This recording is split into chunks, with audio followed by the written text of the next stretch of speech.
Good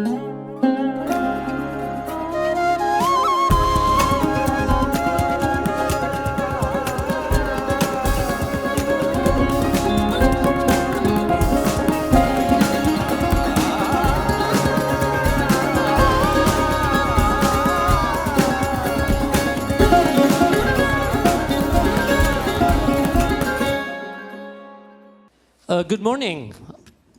It's absolutely amazing to be back here in Houston, and thank you all for coming out on this Saturday.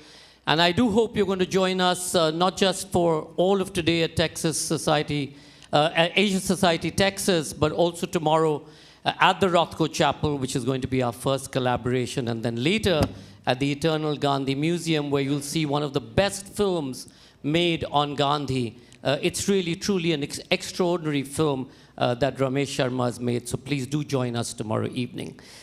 Mira Nair, welcome to Houston. I think this is one of the first few times that you've been here. And did you come here before? Oh, I love Houston, actually. The Rothko Chapel, precisely, and everything the Devon Hill Foundation does, but especially the Rothko Chapel, which I believe is one of the greatest places that have ever been made, and Rothko is one of my favorite artists, so I go to dream and to meditate in the Rothko Chapel.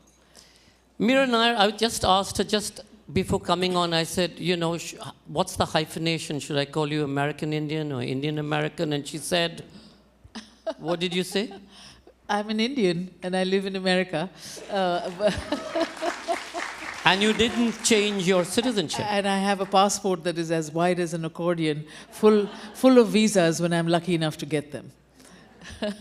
So I can't somehow bring myself to change that. I almost did for Barack Obama, but then I ended up raising lots of money for him instead, so it was okay. I didn't have to change the passport. And now I can't bring myself to even consider it. But my son does it for me. He's an American and he's a politician and he represents Astoria, Queens, and we engage where we live, you know. And he's very impassioned about New York and all of its many causes. That's right. But Mira, all your stories have had this incredible sense of empathy, and you know, you've been able to focus and go deep into the stories of not just the subcontinent, but also Africa and America. How do you choose the film that you wish to do? Well, I believe that if we don't tell our own stories, no one else will tell them. And if they tell them, they usually tell them pretty terribly. So I came to filmmaking actually from being an actor in political street theater first in Badal Sarkar's theater in northern Calcutta, and then in Delhi. And then I came to this country when I was 19 on a scholarship to Cambridge, Massachusetts, where I thought I was going to be an actor. But you know, there was no credit for it, and I stumbled then into filmmaking. And the filmmaking I stumbled into was cinema verite filmmaking, which is the cinema of truth. I learned with great legends like Ricky Leacock and D.A. Pennebaker, who had essentially invented the mobile camera. And it was a way to enter people's lives, real people's lives, and to make some kind of sense or rhythm of them. So this is where I thought I had my calling, and it was a very important introduction because it taught me that truth is infinitely more powerful and stranger and more peculiar than fiction can ever be. You know, the people and the dramas of everyday life, if one can get under the skin and get into it, was really vital. So I made 7 years of documentaries. You know, strippers in an Indian nightclub. It's a film called India Cabaret. My parents disowned me instantly for about 7-8 months, where I lived with Rekha and Rosie in Antop Hill in a, I never knew it was called Antop Hill, it was called Antofi. They used to say Antofi. And there I was always mistaken or assumed I was a stripper. And it was a way to enter the lives and the double standards which women who are considered outside goodness face.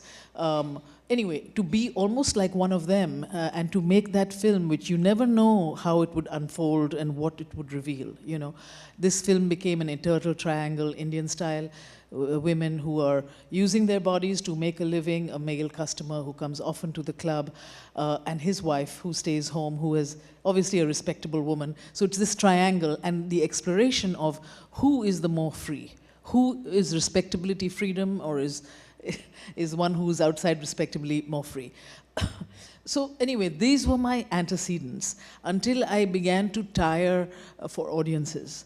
I wanted greater audiences. I wanted a feature, you know, I wanted to have also more control over story and light and gesture and storytelling as such. So it was India Cabaret, which was surrounded really in those tenements by street kids in Bombay, that really got under my skin, because kids had such a sense of, in a way, having nothing, but having such flamboyance and a lack of self-pity to have and claim a childhood for themselves.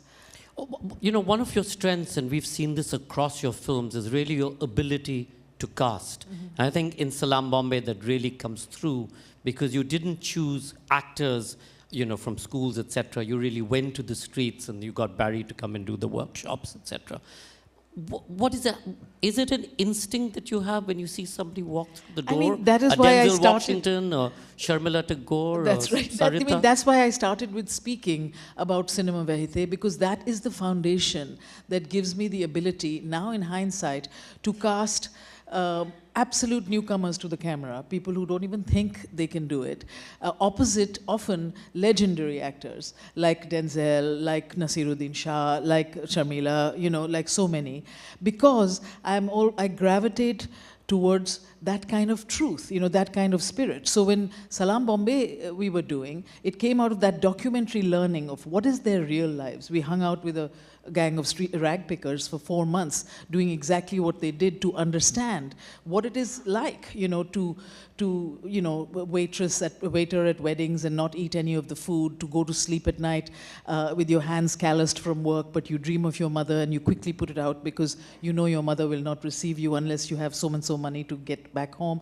Whatever it is, these are maps of life on people's hands and faces, and you cannot cast an upper class, you know, Doon school boy to imagine that that is your life. You just cannot do it. So, and why not do it with the real folk, you know? So yes, it began with Salaam Bombay, an amalgam of about 129 street kids, whom we came down to 24 kids who are all in the film.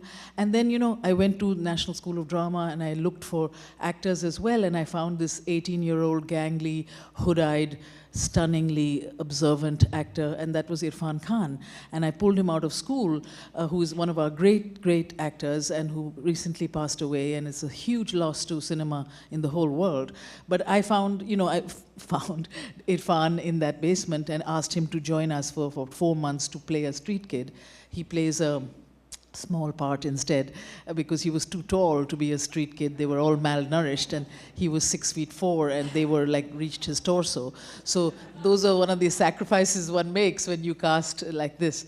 But in any case, and that was, I cast Raghubir Yadav as Chilam, and most essentially I wanted to cast Nasiruddin, and he broke my heart by saying no to Baba, but he told me to go look at Marathi theatre, and in Marathi theatre I found Nana Patekar, and that's his first film. So there are several people in my films, even from Salaam Bombay to Mississippi Masala. Again, Sarita Chowdhury was a fantastic, raging-haired, intelligent woman I saw on a bicycle. You know, I had no idea she was a film theory student. She was not an actor, but she had the spirit and the fierce intelligence that I was looking for Mina, for Mississippi Masala, and I put her against Denzel, who, and I have a feeling, I have a theory in a way, that there is a great alchemy when you put great, you know, known actors.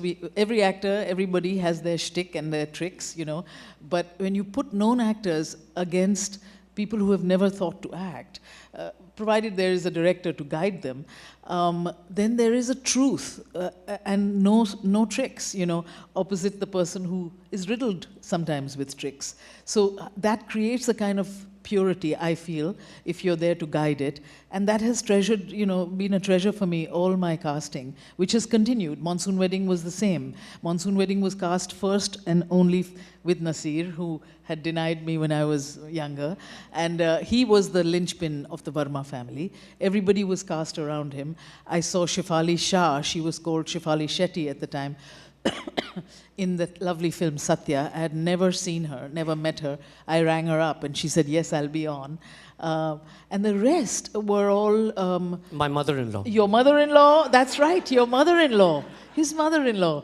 And a lot of my family, because they were also free, and I could tell them exactly what to do. So it was full of that kind of microcosm. There was one Shashi auntie, the funny body auntie, whom I had cast a childhood friend for, who India was just beginning with television. In any case, the day before the shooting, I get a pink scented letter under my door in Vasant Vihar where I lived. And it said, oh, Mira, really sorry, yaar, I've got a TV gig, I can't be Shashi auntie tomorrow. And I'm like, we'd done the workshops, we'd done all of that, I went walking in those handkerchief parks in Vasant Vihar, and I said, I don't know what I'm going to do. And there was a large woman in a salwar kameez and sneakers who was walking in front of me. And I looked at her, and she looked really, interesting and exactly like Shashi auntie. And I started walking with her, literally. And I said, "Aapne kuch kiya hai? Have you done any acting? Have you done anything?" Yeah, bilkul, I've acted. I'm the third row of the song of my son's music video. So I said, fantastic, she's got a chaska for acting. So I just quickly led her into my house, which was across the street, and sat her down, and I said, her name was Kamini Khanna, and I took out a couple of pages of the script. And I said, chaliye hum zara pad lenge, let's read, And it's a wonderfully written, funny part, but you have to have comic timing to pull something like that off. Anyway, she got me laughing in about 3 seconds. And I loved her. And I said, bas, Kamini ji, aap zara aa jaiye, please come to my set tomorrow and be Shashi auntie, married to Kulbhushan Kharbanda, a great classic actor, etc., etc. I explained the whole family tree. And she showed up. And she was Kamini, she is Shashi auntie, and poor thing, she moved to Bombay immediately after Monsoon Wedding, and she has played 18 times Shashi auntie ever since. Yeah, she's great. But, so it's like that. And she was extraordinary, really extraordinary, because she had the pulse, she knew the character, because she, in a way, was that character. And I think this knowledge comes from living with cinema vahite, comes from living with people whose stories you tell. So I get a sense ke kaun kya kar sakta hai, who can do what. I'm actually permanently casting. So it's... Everybody, here's your opportunity. In Houston, it has to be accompanied by a checkbook from your side. We'll come back to the we'll casting come back bit. to that. But Mira, there you were. You just sort of, Salaam Bombay just captured the imagination of the world. You were in Cannes and hugely celebrated, and then it got nominated for the Academy. You were still, we are still young, but you were still even young then. 30 years old. 30 years old. What was that like?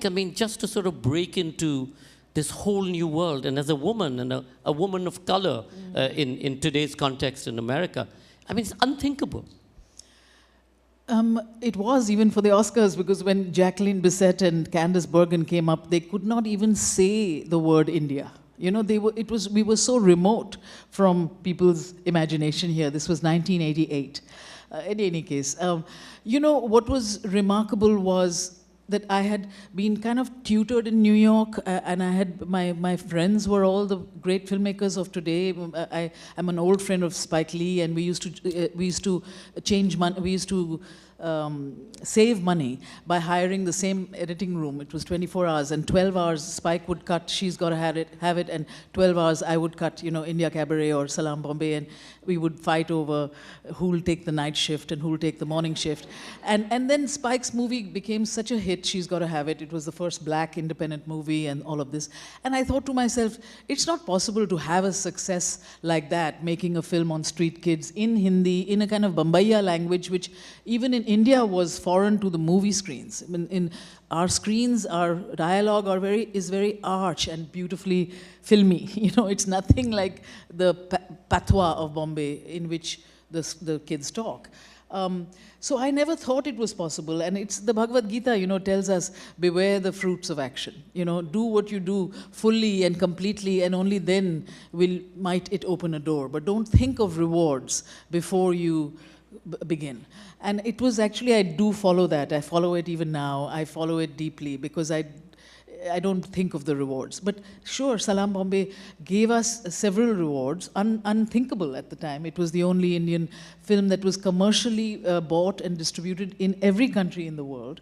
But the dream, which is you're such an important architect of, the dream was, in the process of making Salaam Bombay, we studied and went to a number of organizations that exist for the quote-unquote welfare of street children, and none of them I agreed with. You know, they were all clean them up, put them out on the streets, or worse, you know. And so the dream was always to set up a trust, a foundation for street kids, to be honoring who they are as children, and yet to give them a vocational and hopefully an emotional, successful life.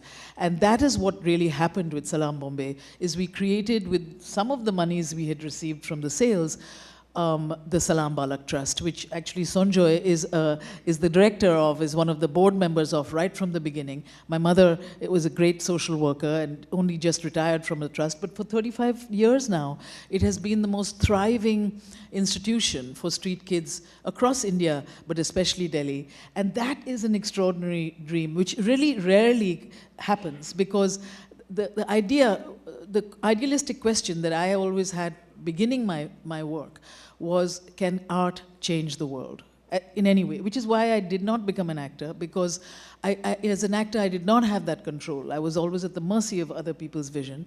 But if art could change the world, how could it? And with Salaam Bombay, and also some terribly humbling lessons that have been learned, like one of the films that really inspired me to make Salaam Bombay was a Brazilian film by Hector Babenco called Pichot. And on the day of the shooting of our Salaam Bombay, the kid who played Pichot was murdered in Brazil. And it was a cover story for some strange reason in the Times of India. And I just vowed that this is like a sign. This is something that will never happen, although we don't know if it can happen. I mean, but let us not do that, please God, you know. And that's what we did with Salaam Balak Trust. And that's the most important thing that happened. We look after about 10,000 kids a year in Delhi and arrays. But Mira, going back, you know, you talked about that you didn't want to be an actor, but you did act on stage, and you acted opposite Shashi Tharoor. Did you kiss him? He just wants the punchlines. I did. I was Cleopatra, a lovely, plump Cleopatra, that many slaves had to carry on stage in St. Stephen's College. And all my slaves are very, very famous people. Amitav Ghosh in a loincloth. I mean, you'd never miss that for the world. And several of them. But Shashi, alas, was my Antony and my love interest. And I didn't, you know, we used to have a joke about Shashi and his accent, that his mother flew over England when she was pregnant. Because pata nahi kahan se aise bol raha tha, th, we never understood how that accent emerged. And anyway, I didn't care for him as a 16-year-old rebellious chick. And so yes, I used to eat onions before my kissing scene. Mira, this is all true. Mira, the other thing that really makes you stand apart is the detail of your scripting. Each of your scripts are just so extraordinary, because in many ways they take from the street, they take from reality, they take, as you said, cinema verite, but they also have that scintillating aspect of dialogue. So tell us a little bit about your process and how you worked with Suni and all of these other wonderful script writers. Thank you, Sanjoy. Because, filmmaking is a deeply collaborative medium, and one of the things I always tell people is that cherish those who take you further. Cherish them, because it is very rare to find that sensibility that you can share, who are not yes people, but who have much more of something to take you somewhere else. So the script writing, especially in the early years, from Salaam Bombay and Mississippi Masala, came really right out of social science research, as my husband, who's a social scientist, would say, but I did not know him then. But it's about the streets. It's like learning how it is to be a stripper, learning how it is to be a rag picker for 4 months. Doing all that kind of real, hands gritty type of during your everything to understand. And then we would go away and try to make sense of the reality we had seen, but of course filter it with drama and our own imagination. And then we would take that screenplay to the hands of those we were making, like with Street Kids in Salaam Bombay, or in Mississippi with local folk, who ran motels in Mississippi. A lot of Gujarati families came from Uganda to run these dirt poor motels in Mississippi. You can't find a American-owned motel in the South, even now. And we would really indulge in their lives, and then when we had our screenplay, we would gather a few folks and say, do you talk like this, or do you not, and is this falling easy on your tongue or not, And we would modulate and this would of course change. In Monsoon Wedding, it became it was not off the street. It was with real upper middle class people and then working class people, and we would sit with those sorts of people. So that's how we do that. And then life became very different with the wonderful subcontinental fiction that I'm so deeply inspired by. So when you take a book like The Namesake, The Namesake, Jhumpa Lahiri's amazing book, it's like solace, I was going through a terrible time of grief. I had just lost my mother-in-law. We had buried a parent in a snowing field in New Jersey, which was so far from her East African home. And no one explains to you how it feels to bury a parent in a country that is not home. And it was in that melancholy that I read Jhumpa's book, and I felt like I had been understood somewhere by this person and this story. And then it becomes a bit easier because she gave me the rights immediately, and Suni had loved that book as well.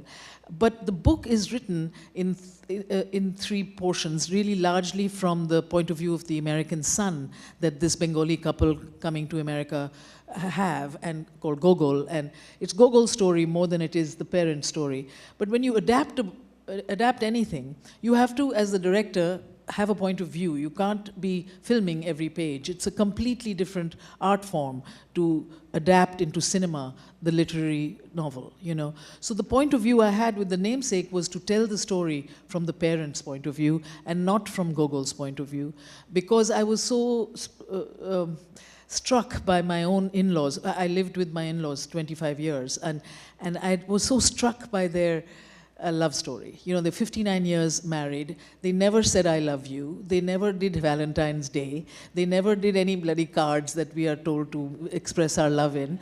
They just sat at the kitchen and had a cup of chai and looked at each other in a way that they understood everything. And it was a marvelous and deeply inspired relationship that I was witness to, and that was what I wanted to honor in The Namesake. And so that was the point of view that I went into it with, and Suni shared that with me. And Jhumpa was only too moved by this, because she still says Namesake is born of 2 mothers, herself and me, because I grew up in Kolkata 12 years when I was a child, and I knew Kolkata from that point of view, where we went to Loreto Convent, where we were told how to elocute, where we had to stand like this and sing Wordsworth's praises, and the daffodils.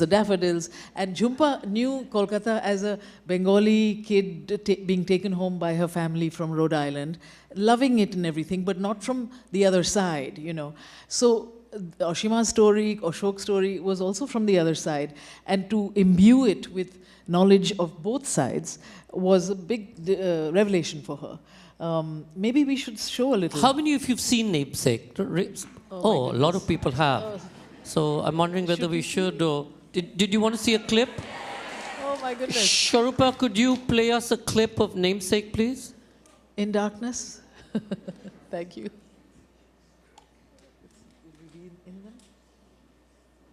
If you can turn the lights down also. Yeah, the lights must go down. Please. On the stage as well, please. The lights. Have you ever thought of going abroad? No. You should. You are young. You are free. একটা কথা বলি ভায়া, লোটা কম্বল বেঁধে বেরিয়ে পড়ো বিশ্ব জয় করতে। And louder, please. You will never regret it.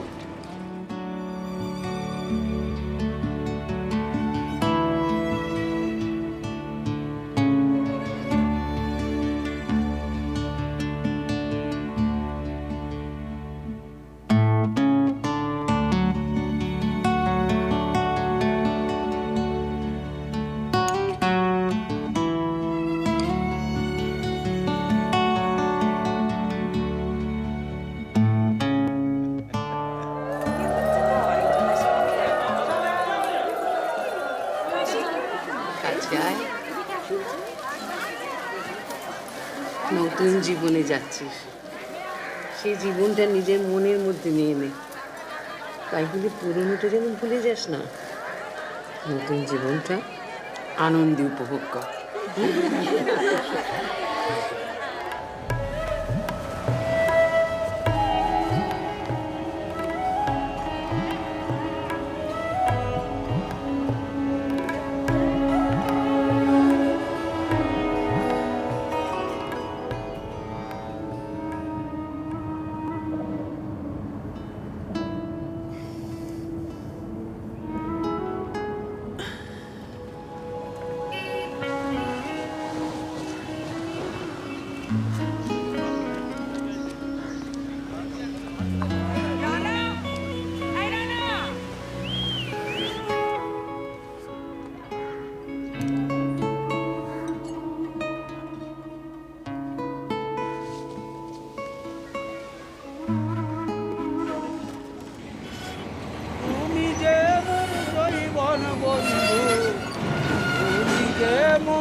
All this way no picture. Huh? কি করি? You just have to remember it then. Huh? Will you remember this day, Gogo? How long do I have to remember it? Remember it always. Remember that you and I made this journey and went together to a place where there was nowhere left to go.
Pack a pillow and blanket. Go. See the world. You will never regret it, Gogol. And that's it. Oh no, this is the next film. But let's put it off. If we can stop that. If we can stop I the, apologize, Agrawal. I did ask my if we wife can for stop quiet, the but video, you know Sharupa. how. No need to apologize. Holi is holy. A Hindu holiday for a Hindu nation. Could we cut the video? I'm concerned about...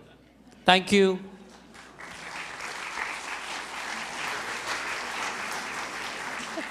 Thank you. That was when I uncast Irfan from Salaam Bombay. He only had one scene. I said, I owe you, and that was my payback. It was Ashok Ganguly in The Namesake, 15 years later, and he immediately, of course, he said yes, and that was the beginning of his international career. You know, he talks about you and I made the journey, and when you reach the end, there's nowhere else to go. The amazing thing about your films, again, you take us on these journeys. You know, you showed Calcutta so beautifully. You showed Bombay in the middle of the Ganapati puja, which is going on as we speak. These huge crowd scenes. How do you manage? Because it's like an incredible, just the management of it must be huge. Well, actually, Steven Spielberg saw Salaam Bombay when it was nominated for an Oscar, and they have these things where they take you out to lunch and dinner, the known directors. And he asked me about that scene, the Ganpati. He said, oh my God, Mira, I think there must have been 150,000 people or more. And I said, more. and he said, what did it cost? How did you do that? And I said, it cost nothing. In fact, the entire film cost $860,000. I remember so well because it was all slit blood, sweat, and tears. Yeah, and he was just shocked. But what we do, again, it's the training of cinema verite, is that you look at the Ganpati versus Salaam Bombay is full of those locations. So is Namesake. I go and check out locations that tell you how you can see this vast vantage point.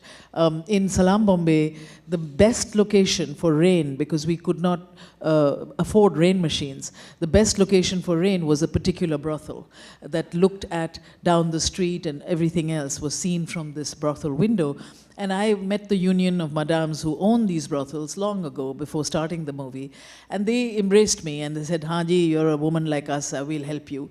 In any case, we had plan A and plan B, so we would be plan A when it was not raining, shooting interiors. But when it rained, we had to go to that window and put Chai Pao, the tea boy, in the street below, holding tea in the rain and moving around. It was all set up prior to that, but it had to rain. So the day it rained, or the moment it rained, we ran to that particular window, paid the lady 500 rupees, but there was a client being serviced. Small problem. And there was two, let's get into the details, two women servicing him. And then we just put a quick parda, a curtain between this action, and moved the 35 mm camera across three pairs of legs, and to the window, and I was on a walkie very slowly saying action. And they were doing, the action was continuing.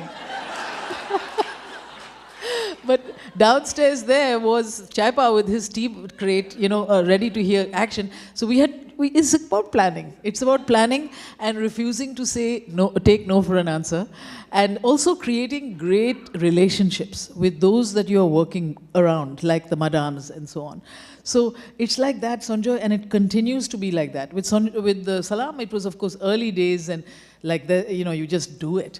But with these films, you have to pre-plan, and you have to know where to be and where the world will not see you. And I've noticed a lot of films since these films have done the same things, meaning bought the same location, gone to the same places. So many films I've seen that directly rip off shots that we've done, and I don't mind at all. I think Haji, more the merrier. It's okay, go for it. But that's how we have done it. Yeah. Again, you've really been an independent filmmaker, your own company producing many of the films, but it's not that Hollywood hasn't come knocking. You turned down the Harry Potter series, I think. But you've also made films for big studios, for Disney, etc. What's the difference, and how do you negotiate between what you want to do, like the Namesakes and the Reluctant Fundamentalists, etc., and these larger Hollywood films when they come calling? And why did you turn down Harry Potter? Well, just that, I had just made Vanity Fair, which was one of these $50 million Hollywood films. But I made Vanity Fair because I loved this book that Thackeray had written, and I loved it very much since I was 16, because Becky Sharp, the protagonist of the book, who rises from rags to riches, was the first badass chick, and I'm a badass chick, you know. I loved that character. And also I loved Thackeray's take on, he was born and raised in Kolkata. He went to in England when he was 14. I thought, always saw England through the eyes of an outsider and an insider. And so I really loved that, and I loved how he talked about the empire getting fat off the colonies, off the rape of the colonies, which is really the society that created Becky Sharp in England, who rose from being completely working class to the highest echelons of society there. Anyway, that was why I said yes to Vanity Fair. But of course, you know, when you do that, it's a playing game. You have to be a team player in many ways at the same time with a distinct vision, you know. And the actors are key. You know, Reese Witherspoon really wanted to work with me, and me with her. So you have a kind of equation that you parlay with the studio, you know, like, I'll give you this, but not that. I remember Kenneth Branagh telling me, it's horse trading, Mira. Just give them a couple of horses and keep the best for yourself. That kind of, so you learn how to play that game, you know, and you hope that they don't tamper with you to such an extent that they destroy what you began with in the first place. That can happen. But they tamper. Of course. They give you $50 million. They tell you, oh, this is not clear, or that is not whatever.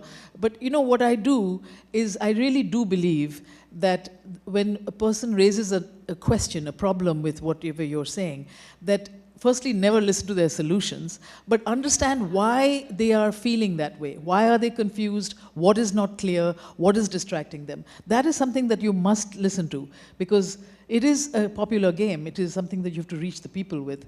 So I love that. I love the questioning, yielding my own solution to that. And often, like in the case of Queen of Katwe, another film I made with Disney, set in the slums of Kampala, where I also live in Uganda, it was the same. Their prodding, I really kind of believed it was making it better, up to a point. And then you have to say, no more, guys. You can't just keep doing this, you know. You have to play that game.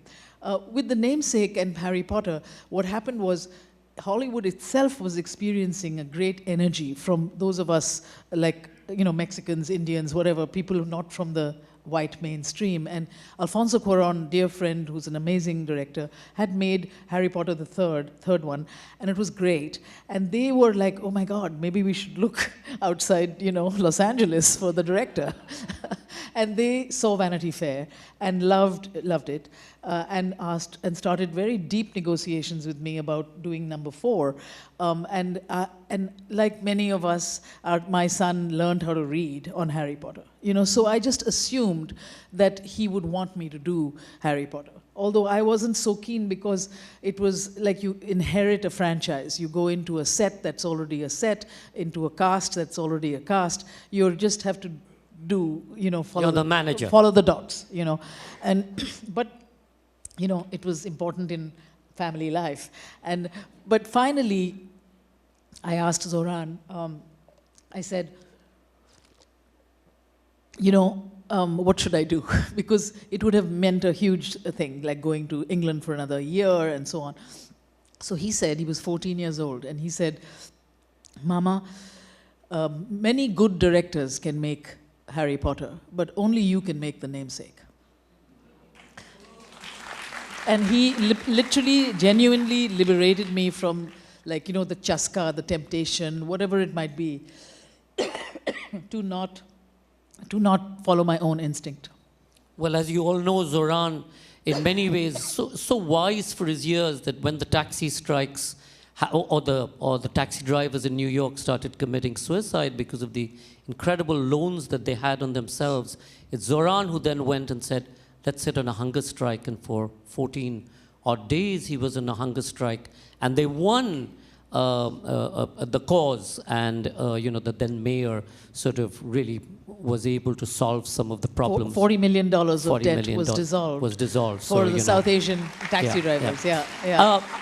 Sorry. Mira, we'll come back to maybe the play at the end, but we'll open it up to the house. We've got a signal already. So any of you have questions, we'll take a couple of questions. Mira, what I'll do is I'll take them in clusters, and then if you can. So yeah. So there, and then down here. And then I'll come to this side in a bit. Go ahead. Great. And just do introduce yourself so that we just have a name to a face. I'm Venetia Patel of Houston, of 5 years New York. Before that, I enjoyed seeing you at the Asia Society about 7 years ago in New York, and had a lovely talk today too. My question is, have you ever thought about reinvigorating Mahabharata? I tried to expose my son to it by renting the one that, from the 80s. I had never seen it, and it was just so slow, and we couldn't even get past the first episode. I don't know if I was renting the proper series. I think there was one or two. But this one just wasn't working. So would you ever consider... So let's hold that. So did you want to make a Bollywood-esque Jinjak Mahabharata? Question down here. Yep. Yeah. Gentleman in the second row. They can project. No, because it's all recorded for television. Sorry. Thank you. My name is Ali Tariq. About my introduction, Question, please, because we only have, we'll have to close the I'm sorry, you asked me session. to introduce, that's why. Okay. So I have a lot of questions, but just one quick question, and it just sprang up to my mind now. First of all, I was watching this piece, right? The garage going up, it teared me up because it brought back memory of all those, that viewing of movie. But I have a completely different question. So in the story, in the novel, Namesake, so Irfan Pathan's character, I forgot the name, Ashok Ganguly, I guess. So he was saying that we all came out from Gogol's overcoat. Now, what I knew is that what Dostoevsky meant that the modern Russian literature came out from the story overcoat by Gogol. But it didn't allude to that. It said that Irfan Khan generally said that we all came out from Gogol's overcoat, as if all humanity came out from there. Okay, so we got that one. And the lady in the sari just above? Should I? Just related to her question, I'm a fan of Chitra Karuni Banerjee and Palace of Illusions, and I always thought that if anybody could put that book to film, that would be you. Have you ever thought of that as being a woman's perspective on the Mahabharata? So Palace of Illusions, will you make Mahabharata? Will you sort of speed up? And of course, Gogol. Go for it, Mira. Thank you for your suggestions and ideas, but I have not thought of making the Mahabharata. I am currently trying to read, just in my latter life, the Upanishads, just for my own edification. I'm having a hard time, I must say, getting through that. So no, I'm sorry, I've just not thought about the Mahabharata as something to make a film of. My plate is also very full with trying to make a Monsoon Wedding into a big Broadway Brown musical. We are opening March 2025. And that is, please come and bring 10 people each. I'll show you a little bit of what that is. And that has been literally a 10-year endeavor to try and create a new artistic form of musical theater from a film. With Gogol's Overcoat, I mean, this is the extraordinary thing, that I loved, is that we were raised in India, in Kolkata, in the East, and all, with Soviet literature. That was the biggest thing. I remember the 2 rupee pink books that we would get for 2 rupees was everything from Dostoevsky down. On College Street. Chekhov, in College Street. It was just an amazing way of learning. And that's vanished. But so when it says everything came from from Gogol's Overcoat, that's how the spirit in which I took it. That all of human story and drama comes from really that cloak of what literature in that way. That's how I took it. I can't get into more subtleties than that, but yeah, but that's how I embraced it. And Chitra's. Oh, and Chitra, well, I just admire her work and her writing. I hope to meet her. She's here somewhere. Yeah, I've never met her. Oh my goodness, there hello she is. Chitra. Are Baba.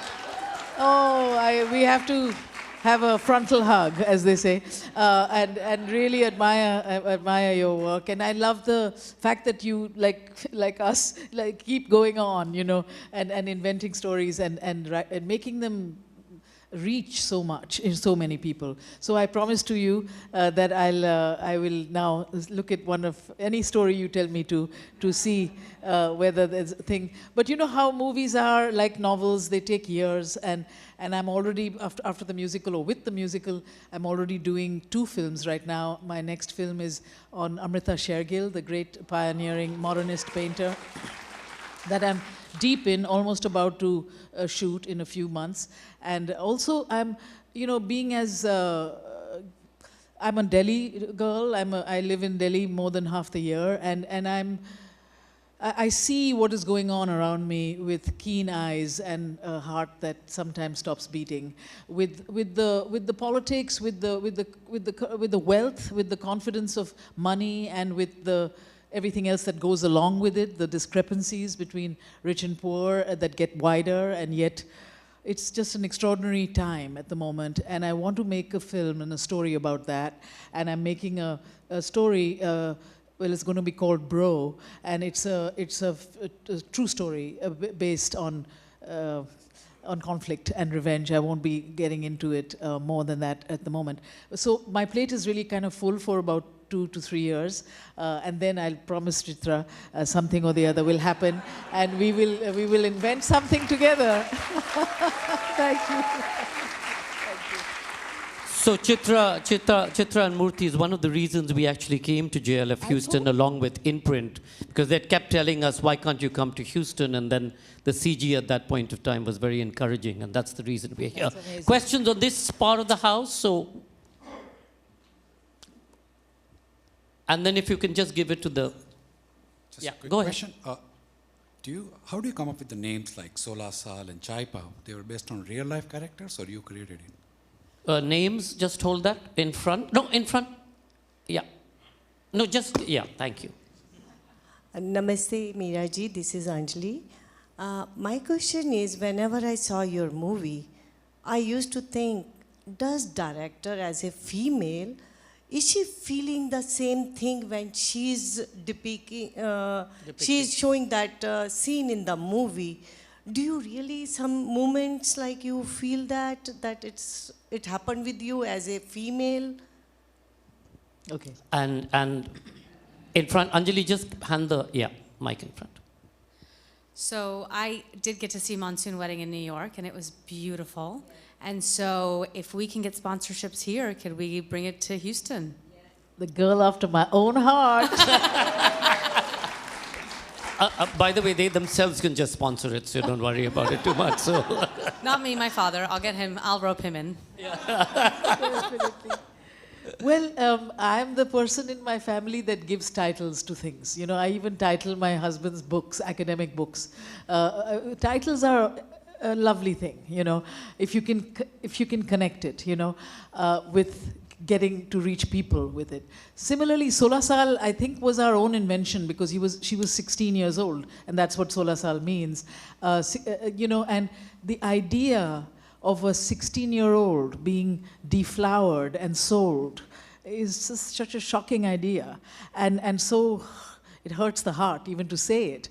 But that's why Sola Sal was both the innocence of that name as well as what would happen to her, was why we give her Sola Sal. Chai Pao is how, Chai Pao means tea boy, and that's how tea boys who are professional, like who are hired to distribute tea, that's what they are called. So we just inherited that from the street. So a lot of, like I said, truth is much more interesting than fiction, and a lot of these names come from that type of truth, you know, and I'm the first to take that. You know, Mississippi Masala was a similar title, like how do you put your own world, masala, into a marquee. You know, I remember Kalpen Modi, who's the star of the Namesake. He said he was 8 years old. He was in a New Jersey mall and he saw the masala, the Indian word Mississippi Masala, in the Cineplex, and he thought, oh my God, that means that it's about me. And he went there and he saw the film at 8 years old,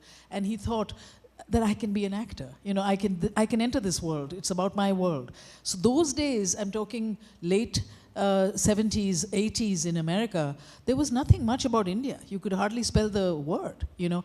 So these were really important door openers. Words are so important because you open horizons, you know, from acknowledging your own, your own reality in a title, for instance. So I take care with that. And that sort of answers Anjali's question to some extent about how do you feel characters. Oh yeah, I do. You know, I mean, you have to know what you're directing. And again, because I cast people who are not always pros, who read say action and they'll come out with it, I cast a lot of non-actors. So then I sometimes have to do things that are considered shocking in America, where you don't tell them how to act, or you don't tell them how to do a line reading, but I do anything, whatever it takes to get it. So for instance, I cast a rock singer as a bride in Monsoon Wedding, Vasundhara Das. She had really not acted like this, and I always have no money. So if you're taking a lot of stock, yeah, that's like money off my cash. I got to get it in 3 takes. I don't sit around with 50 takes, you know. So I'm behind the camera with Vasundhara, and I'm telling her exactly how to say the line, which you never do, you're not supposed to do, but I do, because the person really needs that help, and I get my answers quickly. But it all comes from, I think, an empathy. You know, an empathy of knowing what you want. It's not that you can order up, you know. The process of filmmaking and any art, you know, any theater, is that you can't demand, okay, just do this again, but better, you know. Although many directors do talk like that, but you have to help them find a way through, you know. That is why I'm also a practitioner of Iyengar yoga for many years. And I do Iyengar 1 hour before we start shooting anywhere, the whole crew, we practice. And the art of that, it has taught me, amongst many things, is the art of resistance and surrender. When do you resist and when do you surrender? And that goes with performance, that goes with writing, that goes with anything. It's like, if something is proving so difficult, find another way that the result you want can come, you know. It's an ellipsis, what I've said, but it is really helpful to me.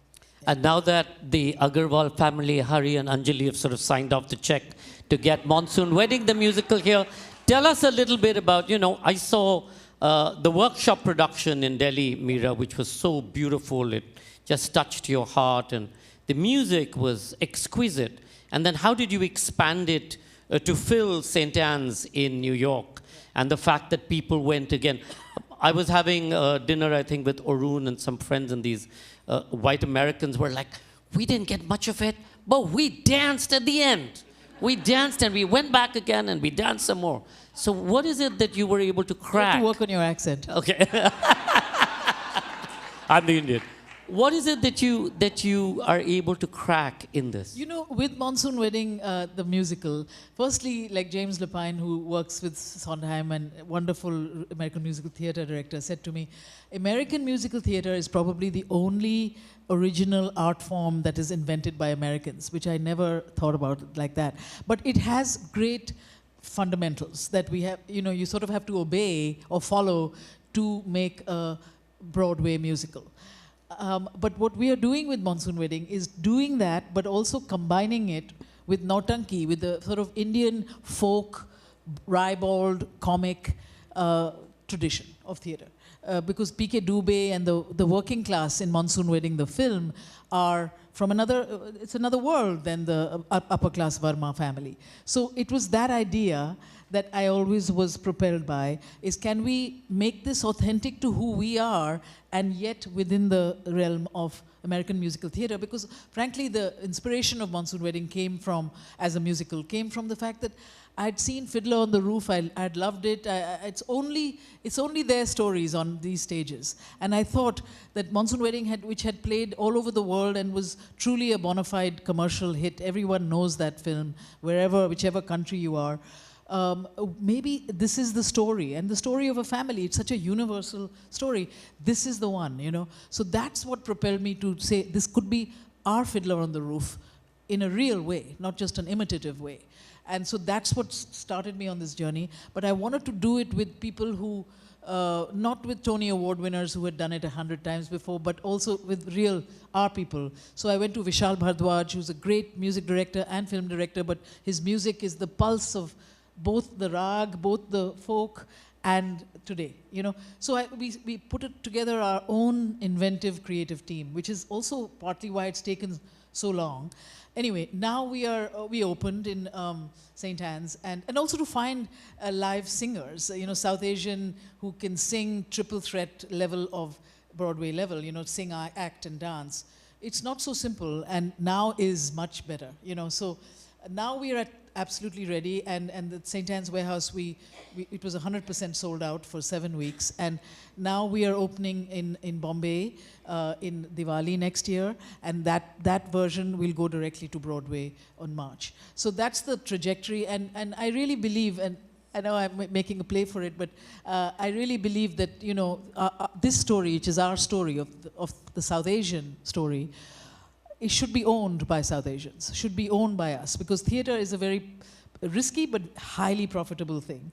So, and there's a formula again of those who own the Broadway stuff, you know, and I want to really be away from that formula and really want to own it ourselves. So that is... and so what you're saying is you're open for investment for the... I was just about to say... Okay.